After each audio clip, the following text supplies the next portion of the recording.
নমস্কাৰ।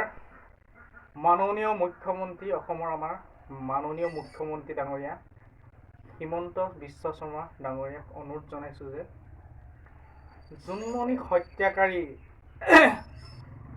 অতি শীঘ্ৰে গ্ৰেপ্তাৰ হ'ব লাগে আৰু যোৱাকালি যিটো দুখজনক বিষয়, যোৱাকালি যিটো ঘটনা হৈ গ'ল, নিজ ভনীয়েকৰ মৃত্যুৰ শোকত ভাগৰি ন্যায় নোপোৱাৰ দুখত কৰুণাৰাভাই মৃত্যুবৰণ কৰিবলগীয়া হ'ল। মানসিকভাৱে তেওঁ ভাগৰি পৰিলে আৰু যথেষ্ট তেওঁ অসুস্থ হৈ পৰিল। সেই দুখতে তেওঁ মৃত্যুবৰণ কৰিবলগীয়া হ'ল। মাননীয় মুখ্যমন্ত্ৰী ডাঙৰীয়া অতি শীঘ্ৰে যেন জুনমণি হত্যাকাৰীক গ্ৰেপ্তাৰ কৰক। ইয়াৰ ওপৰত আপুনি ভালদৰে তদন্ত লওক আৰু এনেকুৱা ঘটনা যাতে এই অসমত দুনাই নঘটে। বহুতো দল সংগঠনে, বহুতো সৰু সৰু মানুহে ইয়াৰ ওপৰত প্ৰতিবাদ কৰি আহিছে। জুনমণি হত্যাৰ ওপৰত বহুতো মাত মাতি আহিছে, কোনেও আজিলৈকে ইয়াৰ ওপৰত তদন্ত উলিয়াব পৰা নাই, তদন্ত আওতালে আনিব পৰা নাই।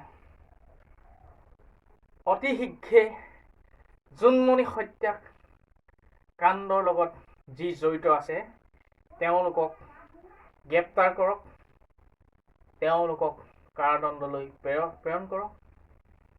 ইয়াই মোৰ অনুৰোধ, কাতৰ অনুৰোধ কৰিছোঁ অসমৰ মুখ্যমন্ত্ৰী হিমন্ত বিশ্ব ডাঙৰীয়াক। আৰু যদি মই কিবা ভুল ভ্ৰান্তি কৰিছোঁ, ইয়াৰ ওপৰত মন্তব্য কৰি মোক দোষী বুলি ঘোষিত কৰক। মই একদম খোলাখুটি মানুহ, চিধা কৰি দিছোঁ। জুনমণি হত্যাকাণ্ডৰ লগত যি জড়িত আছে তাক কিয় গ্ৰেপ্তাৰ কৰিব পৰা নাই এতিয়ালৈকে? তো লাজ লগাৰ বিষয়, অতি লাজজনক বিষয়। বহুত হেমাহি হৈছে ইয়াৰ এই তদন্তটোৰ ওপৰত। বহুত লেহেমীয়া গতিত তদন্ত চলি আছে।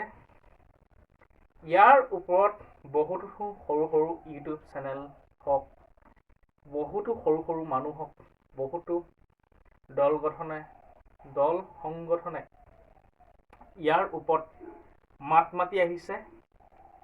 মই অসমৰ মুখ্যমন্ত্ৰী হিমন্ত বিশ্ব শৰ্মাক কাতৰ অনুৰোধ কৰিছোঁ যে জুনমণি হত্যাকাৰীক অতি শীঘ্ৰে গ্ৰেপ্তাৰ কৰক।